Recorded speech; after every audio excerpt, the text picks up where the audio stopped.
Well, welcome viewers. My name is Enos Changolo, and this is your favorite online radio, Safari Radio. And today I am with Mr. David Angango, the training manager at Trans World Radio Kenya.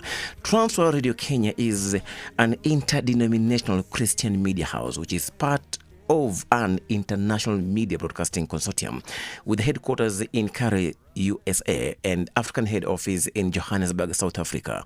Mr. David Angango is currently the training manager at Transworld Radio Kenya, having risen through the ranks from being a normal radio presenter to a production assistant and later on to many other portfolios within the organization to what he is currently doing as the training manager. Part of his work is to make sure that organizations within Transworld Radio Kenya are well trained, its personnel are well trained, and to come up with ideas to help grow and impact people in the areas in this country that do not have education. And this is what training is being done by Trans Radio with Mr. David Angango.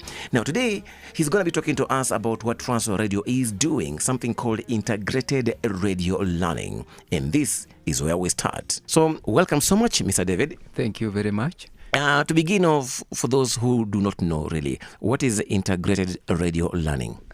Integrated radio learning is a method of teaching or taking students through the school curriculum via radio.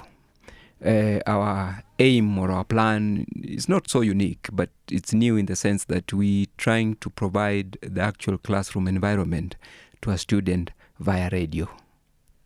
You said it is not very new, yet it is unique. What exactly do you mean? Was this there before? Yes, there is a school curriculum via radio run by the government. But what we've set out to do is to make it local. For example, if we have children, let's say in a place like Samburu, we are going to use teachers from Samburu to avail the lessons to the children of Samburu via a radio station that is based in Samburu. Now we are going into the nitty-gritty about how it works. You say you are going to use teachers in Samburu. So before you say about that, perhaps let's get to know exactly how does integrated radio learning work or operate? Yes. We aim to do it three ways. First is where you have a student being close to a radio. Okay, a radio is availed to a student. That's one. And two, there is a teacher who gives the teachings, the lessons via the radio. And then there's a third aspect of the whole process where we have somebody who the student, after listening to the lesson, can ask a question, can seek guidance, can avail some feedback. And we are calling it integrated because we are looking at it as something that is going to come from the community itself. It's not something from outside. I may point out here that the normal school curriculum via radio that's done by the government is centralized. So the lessons are being offered countrywide. We want to make them be local so that they appeal to the students in their environment. But above all, we are looking keenly at the gaps that are there in the curriculum that is being availed via radio right now, and we want to fill up those gaps. Maybe before we go deeper into this integrated radio learning, apart from the radio which you're talking about, what else do you need or will the community be in need of to make sure this program really works?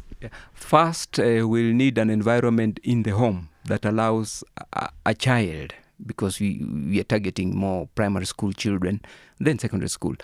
We want an environment that will allow a child to sit and concentrate. And we've thought in advance that maybe early evenings or late after children have had supper, that would be an ideal time to put a program on air. So that's number one. The second need is ability or access to a mobile phone, because what we have thought through is that we want the person handling the feedback, the teacher at the other end.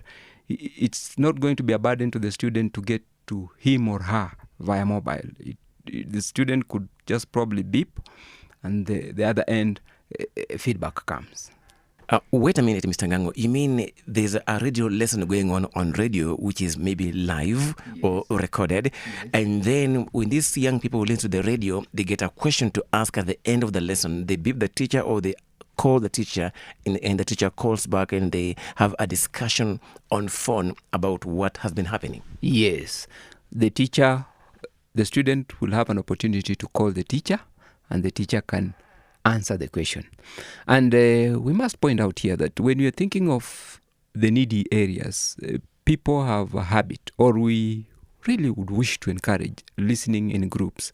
So if you get a village or a Manyata, you get all standard 7s, they know that this evening there's a program for them. They can sit together, they listen, and then they ask a question, and the teacher can answer. But there's a question here. Where are they going to get the airtime to call? Yes, now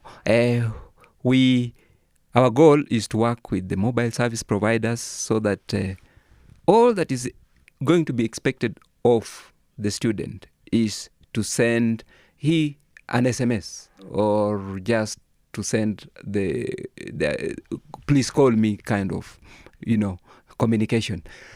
The one who will have to have airtime in plenty is the teacher. And that is something that is being factored. We're looking at, what will the teacher need to handle the feedback? And on top of that is how much would he need for airtime. Okay, Pastor, may ask Mr. Ngango that after the normal classwork, why should I as a teacher be available? I've been teaching from 8 in the morning until 5. Why should I then be available after work hours to handle a lesson? Who is paying me for that? Yes, and that is the headache that has to be addressed. What we've thought of is approach or talk to individuals or groups or organizations that understand the difficulty in imparting knowledge to the children and encourage them to seek alternative ways of improving the standards. In this case, the idea is to get organization or individuals who would want to pay more. I'll put it this way. It is another way of doing tuition. So the teacher gets paid extra money? Yes, the teacher will have to be paid extra money. By sponsoring organizations? By sponsoring organizations. And the money is for the teacher, the money will go towards the broadcast of the program, the money will go towards the feedback, the money will go towards availing the radio, the money should go towards the mobile phone that will be used by the students. Now, you as Transworld Radio, don't you see that it may cause conflict among other teachers whose lessons or subjects are not chosen to be aired on radio? Yes, we've set out to be fairly, if I could use the word, democratic. You look for an area that actually has need. And what we would want to do is actually get the needs from the teachers themselves. There's one good thing about the teaching profession in this country, especially at the primary school level. There are organizations, meetings, head teachers organizations, subject teachers organizations that we want to look up to for guidance on what exactly should be taught. Okay, one final question. Are you sure the teacher is going to be available during that evening hour to answer to the questions or even listen to the radio program? Yes, okay. It's a very important question and a very good question and a very good answer to it. The most committed workers in this country, incidentally, happen to be teachers. Wherever you go, you'll find teachers wanting to work extra time. They'll want to work late at night. They'll want to work on a weekend or on a holiday just to help their students. And we felt that many are being limited because of the facilities available. There are those who would want to, you can get a teacher who is good in a certain subject and he thinks he can help many more students than his class. This is going to give him an opportunity. Okay, thank you. I think we'll continue tomorrow, same time, same hour, with Mr. David Ngango to know more about integrated radio learning, a new format, a new way of teaching students or pupils in the so-called forgotten areas of this country, so that they can also access education like any other young child in Kenya, because it is in our constitution that universal access to education in Kenya is a right. It's your constitutional right as a child to access education. And Transworld Radio, through Mr. David Ngango, the head of training, they are trying hard to make sure that the gap between those who are educated or going to school and those who don't is bridged. so that we all get our education. Good day. Until tomorrow, same time, same hour. We shall be here with yet another interview with Mr. David Angango, Training Manager of Transworld Radio Kenya. I take a look at my life and I wonder why I go through the things I do. Then I see everything